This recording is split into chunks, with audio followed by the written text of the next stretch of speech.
নাসির উদ্দিন সার্জিস সহ এনসিপির 10 নেতার বিরুদ্ধে চেষ্টার মামলা। শেখ হাসিনাকে প্রত্যর্পণে বাংলাদেশের অনুরোধ খতিয়ে দেখছে দিল্লি।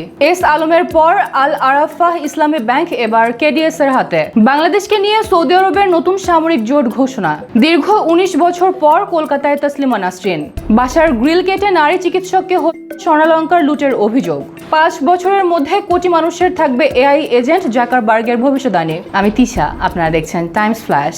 নাসির উদ্দিন সার্জিস সহ এনসিপির 10 নেতার বিরুদ্ধে চেষ্টার মামলা দায়ের। হবিগঞ্জ জেলা ছাত্রদলের যুগ্ম সাধারণ সম্পাদক মোহাম্মদ ইকবাল হোসেন রুকন বাদী হয়ে এনসিপির কেন্দ্রীয় মুখ্য সমন্বয়ক নাসির উদ্দিন পাটোয়ারি ও সংগঠক সার্জিস আলম সহ 10 জনের নাম উল্লেখ করে হবিগঞ্জ সদর মডেল থানায় এই মামলা দায়ের করেন। মামলায় গত 28 জুলাই বিকেলে হবিগঞ্জের কোর্ট মসজিদ এলাকায় ছাত্রদলের কর্মসূচিতে দেশীয় অস্ত্র নিয়ে আকস্মিক হামলা এবং মোবাইল ও নগদ টাকা ছিনতাইয়ের গুরুতর অভিযোগ আনা হয়েছে।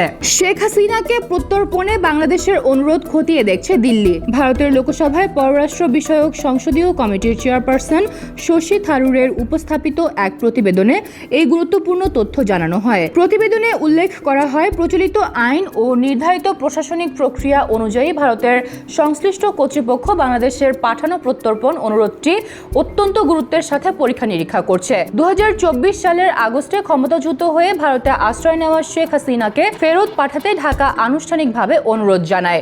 ভারত সরকার স্পষ্ট করেছে যে তাদের মাটি থেকে শেখ হাসিনাকে কোনো রাজনৈতিক কর্মকাণ্ড করতে দেওয়া হচ্ছে না। এস আলমের পর আল আরাফাহ ইসলামী ব্যাংক এবার কেডিএস এর হাতে পরিচালনার ভার তুলে দিয়েছে বাংলাদেশ ব্যাংক। বিগত সরকারের আমলে ব্যাংকটিতে এস আলম গ্রুপের সঙ্গে চট্টগ্রাম ভিত্তিক কেডিএস গ্রুপও যৌথ নিয়ন্ত্রণে ছিল। তবে 5 আগস্টের পট পরিবর্তনের পর গঠিত স্বতন্ত্র পর্ষদ ভেঙে দিয়ে সম্প্রতি ব্যাংকটির নিয়ন্ত্রণ আবার পুরনো উদ্যোক্তাদের কাছে ফিরিয়ে দেওয়া হয়েছে। নতুন পর্ষদে কেডিএস গ্রুপের প্রতিনিধি সেলিম রহমানকে নির্বাহী কমিটির চেয়ারম্যান করা হয়েছে। এদিকে অনিয়মে অভিযুক্তদের পুনরায় ব্যাংকে ফেরানোর অভিযোগে কর্মীদের মধ্যে তীব্র ক্ষোভ ও অস্থিরতা দেখা দিয়েছে। ব্যাংকটির উচ্চ খেলাপি ঋণের কারণে শেয়ার বাজারে এটি বর্তমানে জেড ক্যাটাগরিতে অবস্থান করছে। বাংলাদেশকে নিয়ে নতুন সামরিক জোট ঘোষণা করেছে সৌদি আরব, যার নাম দেওয়া হয়েছে মাল্টিন্যাশনাল ম্যারিটাইম ডিফেন্স অ্যালায়েন্স। লোহিত সাগর, বাব-আল মানদেব প্রণালী এবং এডেন উপসাগরের মতো গুরুত্বপূর্ণ আন্তর্জাতিক বাণিজ্যিক জলপথে নিরাপত্তা নিশ্চিত করতে এই নৌসামরিক জোট গঠন করেছে রিয়াদ। সৌদি আরবে আয়োজিত এক বিশেষ বৈঠকে বাংলাদেশ সহ এই জোটে অংশ নেওয়ার বিষয়টি নিশ্চিত করে এতে স্বাক্ষর করেছে 14টি দেশ। জোটটির মূল উদ্দেশ্য হচ্ছে সদস্য দেশগুলোর মধ্যে গোয়েন্দা তথ্য বিনিময়, যৌথ সামুদ্রিক মহড়া পরিচালনা এবং গুরুত্বপূর্ণ সমুদ্রপথকে হুথি বা অন্যান্য হামলা থেকে সুরক্ষিত রাখা।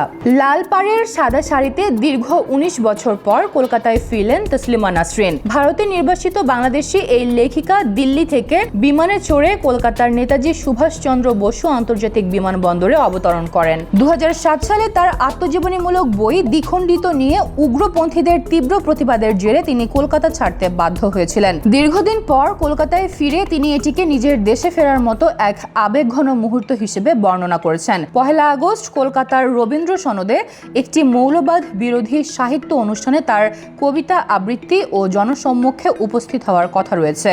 বাসার গ্রিল কেটে নারী চিকিৎসককে স্বর্ণালঙ্কার লুটের অভিযোগ উঠেছে রাজধানীর দক্ষিণখানের ফায়দাবাদ এলাকায়। বৃহস্পতিবার বিকেলে ভবনের 2য় তলার ফ্ল্যাটের জানালার গ্রিল কেটে দুর্বৃত্তরা ভেতরে প্রবেশ করে।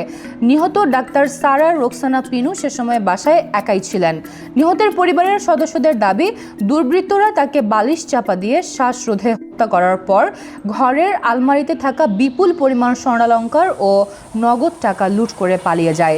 ঘটনাস্থল পরিদর্শন করে সিআইডির ক্রাইম সিন ইউনিটের সহায়তায় আলামত সংগ্রহ করেছে এবং তদন্ত শুরু করেছে পুলিশ। 5 বছরের মধ্যে কোটি মানুষের থাকবে এআই এজেন্ট, এমন ভবিষ্যদ্বাণী করেছেন ফেসবুকের প্রতিষ্ঠাতা মার্ক জাকারবার্গ।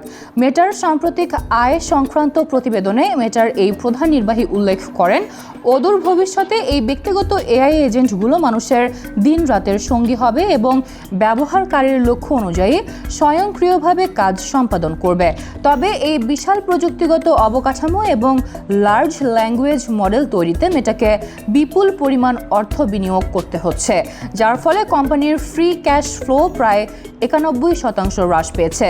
জাকারবার্গ জানিয়েছেন, আগামী প্রজন্মের পণ্য ও কোম্পানির আয়ের মূল ভিত্তি হবে এই ব্যক্তিগত এআই এজেন্ট ব্যবস্থা। এরকম আরও ভিডিও নিউজ পেতে ভিজিট করুন BangladeshTimes.com-এ। ধন্যবাদ।